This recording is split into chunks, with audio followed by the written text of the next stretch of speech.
Well, what's going on, Jimmy Ho? It's John Weaver from Rosamond, California, the West Coast. It's a couple of minutes before midnight. It's the seventh. It's still the 16th of November, 2023. Coming up on Friday. We haven't talked like this in a hell of a long while. In fact, I don't think we ever remember talking like this. I'm hoping things are going okay at home, and I know it's a long struggle trying to be a caregiver.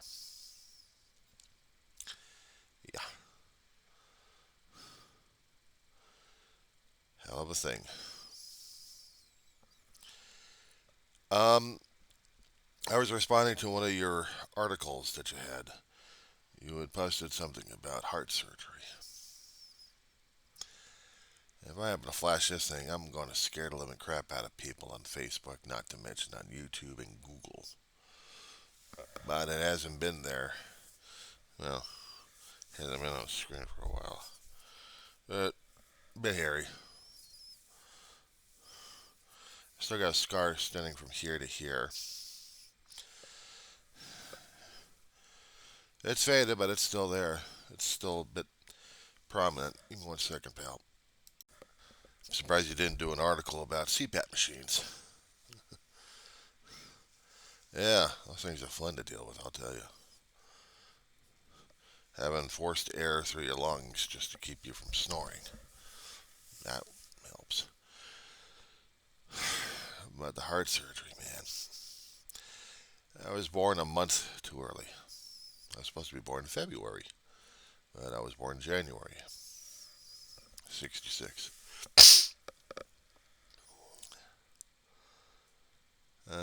Born in Downey, California, Downey Community Hospital. Father was supposedly John Elmer Weaver, but he dropped his middle name because of how 3 letters can classify him one way or another. But I hardly ever knew about my father. He was the biological sperm donor that did a hit and run on me, or actually on my mom, off the Catalina coast. Catalina, large island off the coast of California.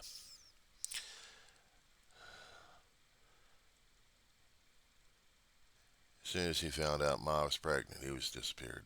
I mean, he paid Ma child support, but stopped out, I think, after I introduced myself to the man. Ma had to be crazy enough to do that at age of 5 years old. Felt it was time for me to be introduced to the biological father.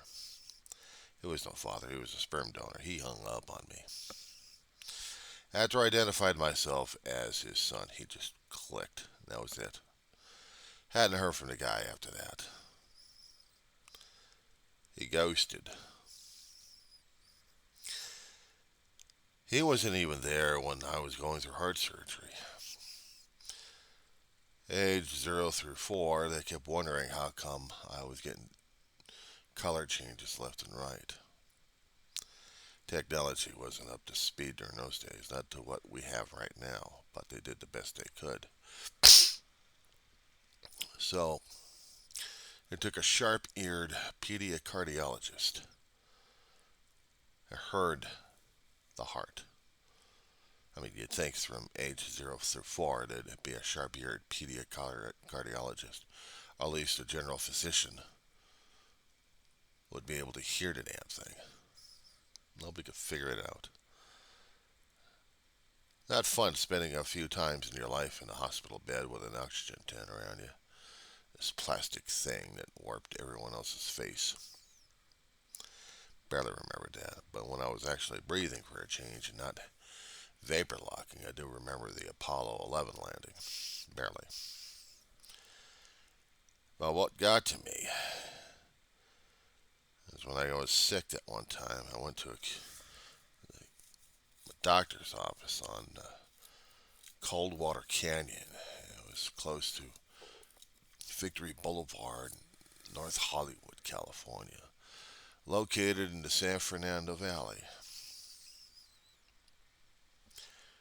On my YouTube channel, I've been doing a lot of stories about me and my life and everything else going on, including mourning, grieving, and everything else. You see the cabinet right behind me on my left, the bottom picture.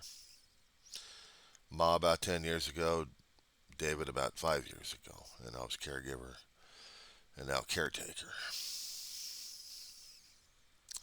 Oh yeah.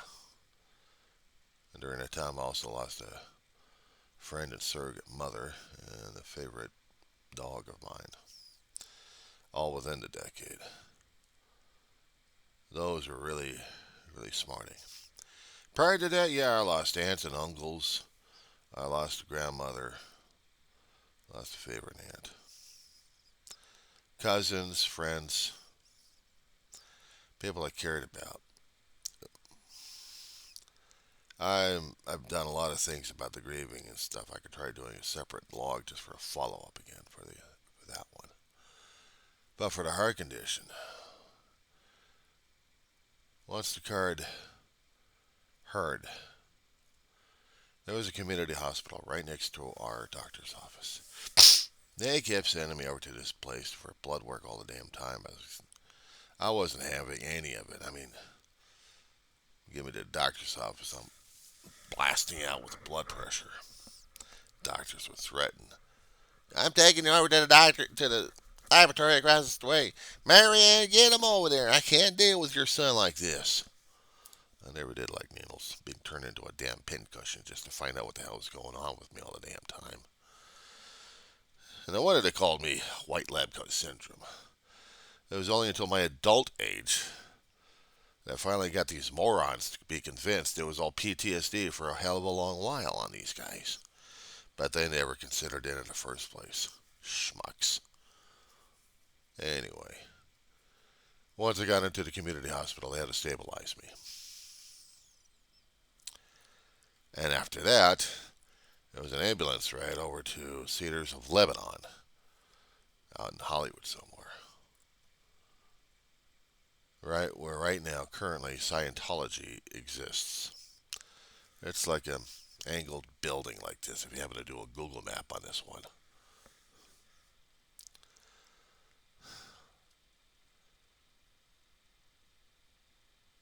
They saved my life over there, by the way. They had me in there for a few weeks.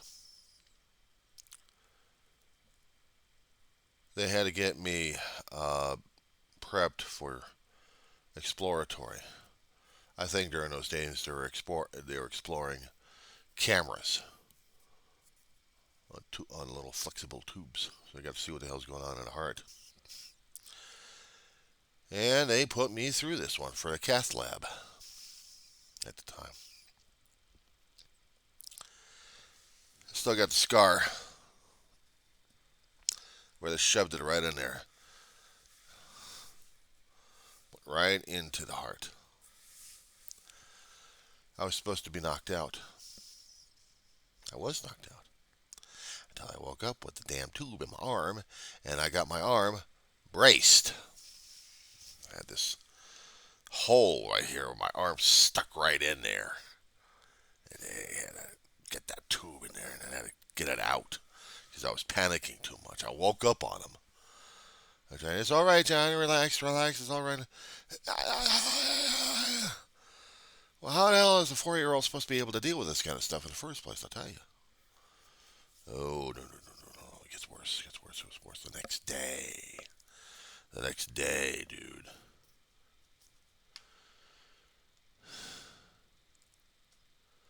I had a dream when they put me under.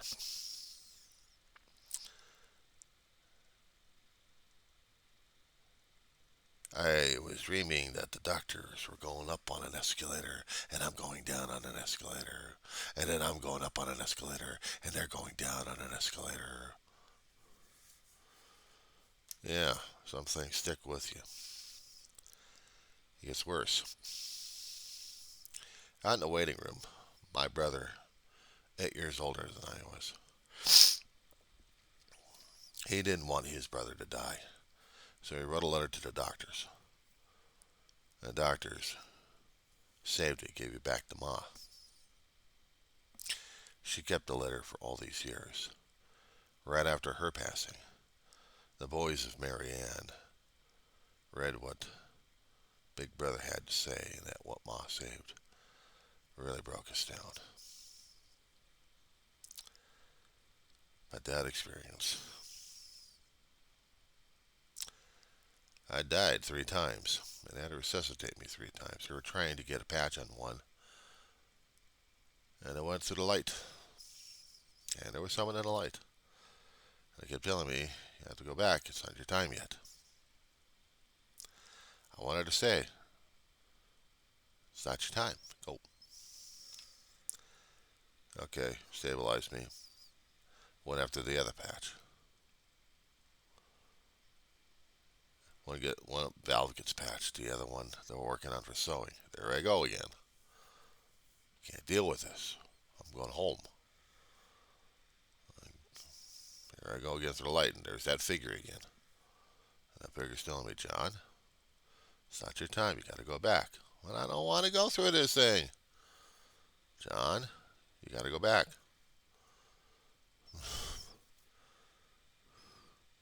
Third time. This time, they're losing me too many times. Same voice was getting a little more insistent. As if they knew something I was supposed to be or doing or whatever the hell it was. It was important for me to go back home. On Earth.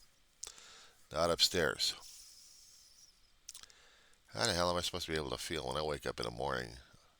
Actually, from the surgery, I'm in the recovery room. And I'm telling them all about this stuff. And you know what? Throughout the years, it kind of faded out a little bit or just got itself buried in the subconscious there. Sorry, I'm scratching the COVID haircut. Or the knot, I call it anyway. Sorry. Ma remembered the story. She remembered it so well that sometimes we had talked throughout our life about it. Because when it slipped out of my memory, I didn't remember a damn thing. Except I know I was very uncomfortable around doctors and hospitals and anything medical. I was even getting nervous around churches.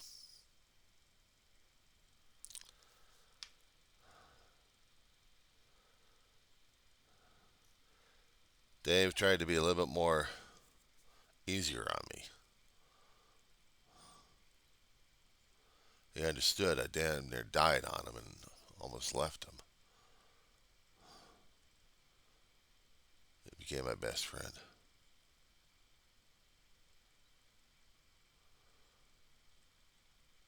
Gotten older. He went into the military. Came out a changed person. A lot of things. I talk about a lot of it on my videos. Usually in the win files. Sometimes I'd label them, and other times I don't. He came out a different person. Experiences in there changed him a great deal. I can tell you that he died clean and sober 32 years. Oh, a lot of stories I've said on these things. A lot.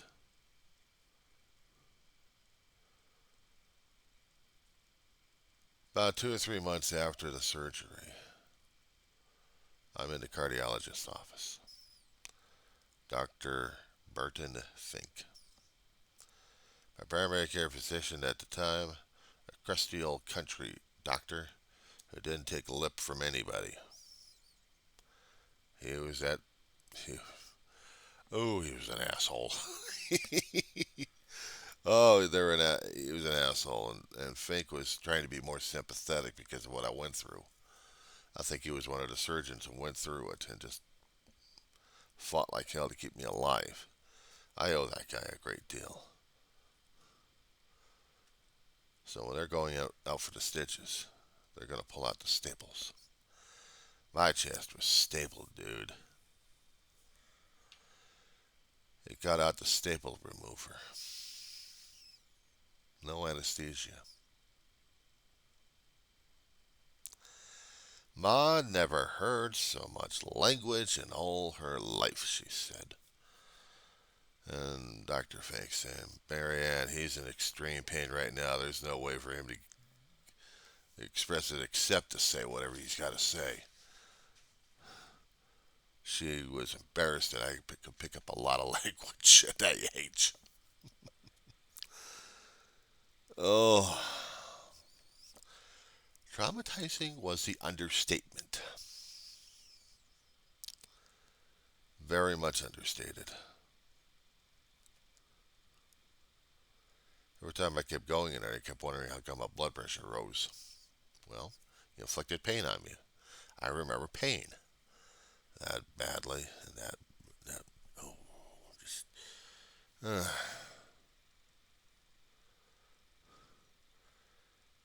Back then they were testing my heart out. Put me on an EKG machine. It had these balloons, suction cups with electrodes on them. They'd move around. I mean, they'd goop up the chest. It'd be a cold chest. I'd take off the shirt and I'd move this here, here, here, here, here, and they're doing something on a machine over here. I can't even see it right, right past my head over here. I'm laying down and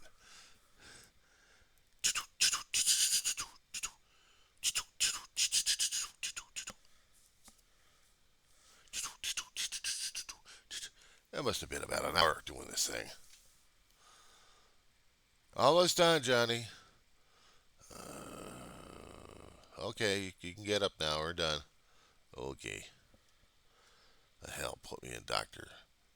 Stopek's office. Oh my God. He had to have a laboratory nearby before he moved his operation to another location right across the street from a hospital. He had to have a place that could actually do blood draws because I was not going to be a good patient for him. About 5 or 6 years old, up to 7. I kept going over to the damn laboratory across from the office. We were still, I was still going over there. Every time I kept raising a fuss, man, he wouldn't deal with anybody like that. No kids, no parents. He was that much of a strict doctor. Sometimes I had to owe that bastard for saving my life, too. Maybe he did turn me into Dr. Fink. But every time I kept going into the doctor's office, panic, anxiety, hypertension, man, the blood pressure was already rocketing at that point. Just when Ma was going to tell me I'm going to the doctor's office, I don't know which one. If it's Fink, I could relax a little bit. Fink was okay. Stopek? Are you kidding me? I'm going to Stopek's office? Johnny, it's going to be okay.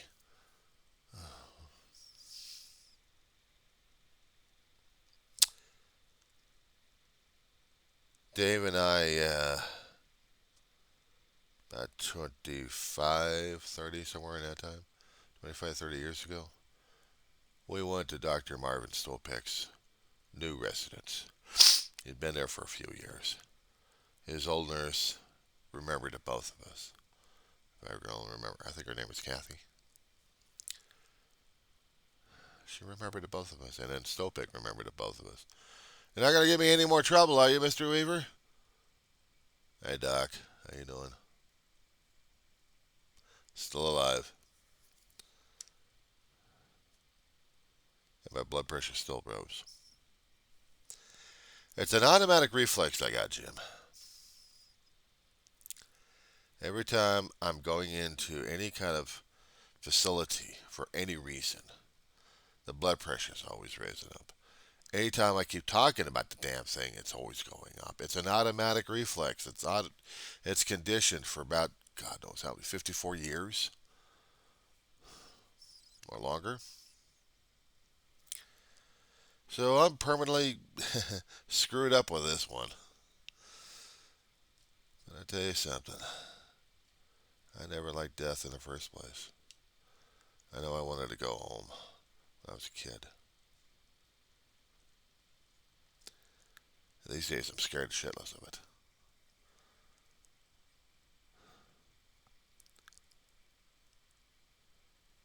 Yeah, I go to churches when I was growing up as a kid, but I didn't feel the spirituality. I didn't feel the experience, whatever people were feeling concerning about meeting with God or something. I didn't feel it. I was terrified. I was trying to feel like I was part of it, but I just couldn't connect. I couldn't connect. But I'm seeing a therapist.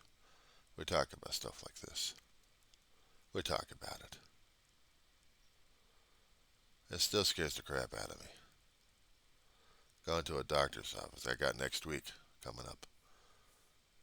Next Tuesday, I get to go to a doctor's office and let them know what the hell's going on. I'm not looking forward to it. It's been a while since I've been to a PT, primary care physician. Yeah, I got general ed, general physician. Not a, no, he's not internal. It's just general practice. But it's still nervous as hell for me to see him, Jim. I mean, it's always going to be with me until the day I die. Anytime I go into a damn hospital room, even if it's for family, oh, yeah, Pandora's box on that one. About taking care of Ma, taking care of Dave, especially Ma first before Dave. Dave was the primary, and I was the secondary until Ma passed away, and then I was my brother's world, and he was mine. During those days, I was also going to school right after Ma passed. Long stories, a lot of videos, a lot of boring details. But suffice it to say, Jim, I've been through it. I don't like it. I've been through heart operations. I haven't had any heart injuries in a hell of a long while. About 20, age 20, 25, I saw a cardiologist, and he ran a Doppler on me.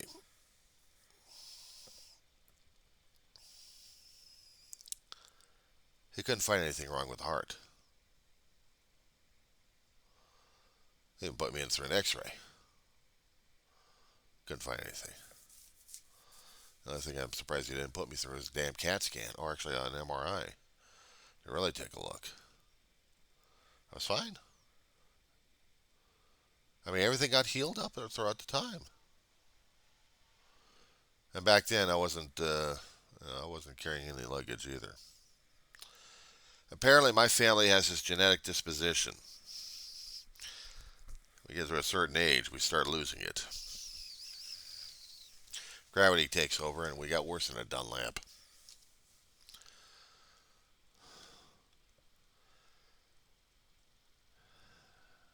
Anyway, I'd thought I shared that story. I'll be doing a backup log right after this one. I'll be posting them, getting them processed on YouTube, just so I can have everybody else understand what the hell's going on with me. So, I thought I'd tell you the story there, Jim. You hang in there, pal. You hang in there. You know, a long time ago, I used to be a scout. Not a Boy Scout. Just a regular Cub Scout. Up to Bear. Came close to Weebelo, but problem is we moved out of an area that didn't have scouting programs. So I was stuck with Bear. I never did become a weeby loyal scout thing. My brother had been a scout,